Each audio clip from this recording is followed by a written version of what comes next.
కాకినాడ జిల్లాలో ఉన్న అన్ని మున్సిపాలిటీలోనూ ఆస్తి కుళాయి పన్నులు వసూళ్లు చాలా మందకొడిగా ఉన్నాయని, అలసత్వం వదిలి 100% పన్నుల వసూలయ్యేలా చొరవ తీసుకోకుంటే చర్యలు తప్పవని కాకినాడ జిల్లా పరిధిలో ఉన్న 6 మున్సిపాలిటీల కమిషనర్లను మున్సిపల్ ఆర్జేడీ నాగనరసింహారావు హెచ్చరించారు. పిఠాపురం మున్సిపల్ కార్యాలయంలో కాకినాడ మున్సిపల్ కార్పొరేషన్, పిఠాపురం, తుని, సామలకోట, పెద్దాపురం మున్సిపాలిటీలు, గొల్లప్రోలు, ఏలేశ్వరం నగర పంచాయతీల కమిషనర్లు, ఆయా మున్సిపాలిటీల ఇతర అధికారులు, సిబ్బందితో ఆర్జేడీ నాగనరసింహారావు సమీక్ష సమావేశం జరిపారు. అనంతరం ఆయన మీడియాతో మాట్లాడారు. రెగ్యులర్గా మా డిఎంఏ గారు అలాగే ప్రిన్సిపల్ సెక్రటరీ గారు అందరూ కూడా మరి ఫాలోఅప్ చేయడం జరుగుతుంది. నేను కూడా ప్రతి నెల కూడా ఒక్కొక్క మీటింగ్, ఇది 4వ మీటింగ్. ఇంతకుముందు ఉన్నటువంటి మున్సిపాలిటీలో కూడా అన్ని ఆల్రెడీ మీటింగ్స్ పెట్టాం. పిఠాపురము, పెద్దాపురము, సామలకోట, తునిలో కూడా మీటింగ్స్ పెట్టాం. ఇది 4వ మీటింగ్.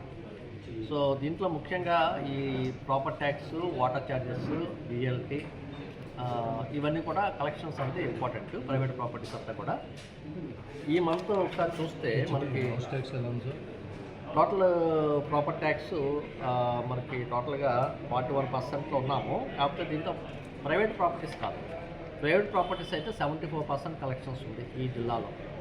సో అందులో ముఖ్యంగా ఫస్ట్ తుని టాప్లో ఉన్నారు 81%, కాకినాడ 76%, కార్పొరేషన్ కలిపి చెప్తున్నాను ఉంది యావరేజ్ ఓవరాల్గా. కాకపోతే ఈ మంత్ అయితే చాలా బాగా చేశారు వాళ్ళు. సో 224% చేశారు. పిఠాపురం బాగా పికప్ చేశారు. సో అయితే 38 లక్షలు పర్ మంత్ కలెక్ట్ చేయాల్సింది వాళ్ళు 85 లక్షలు కలెక్ట్ చేశారు. సో లాస్ట్ కొన్ని నెలల నుంచి డిఎంఏ ఆఫీస్ నుంచి కానీ మా సెక్రటరీ గారు, ప్రిన్సిపల్ సెక్రటరీ గారు కానీ నేను కానీ కంటిన్యూస్గా దీంట్లో ఫాలోఅప్ చేయడం జరుగుతుంది. కమిషనర్ గారు అదేవిధంగా వాళ్ళ స్టాఫ్ కూడా ఈ లాస్ట్ మంత్ అయితే చాలా బాగా చేశారు. కమిషనర్ గారు కూడా ప్రతిరోజు రివ్యూ తీసుకుంటున్నారు, ఆయన కూడా డైరెక్ట్గా ఇన్వాల్వ్ అవుతున్నారు. సో బాగుంది. తర్వాత లీస్ట్ పెర్ఫార్మెన్స్ మాత్రం కొద్దిగా తుని బాగాలేదు. యాక్చువల్గా ఓవరాల్గా బాగుంది, కానీ లాస్ట్ మంత్ తుని పెర్ఫార్మెన్స్ బాగాలేదు. అక్కడ కొద్దిగా ఎలక్షన్స్ పరంగా కొద్దిగా స్టాఫ్ కొద్దిగా బిజీగా ఉండడం కూడా ఒక కారణం కావచ్చు.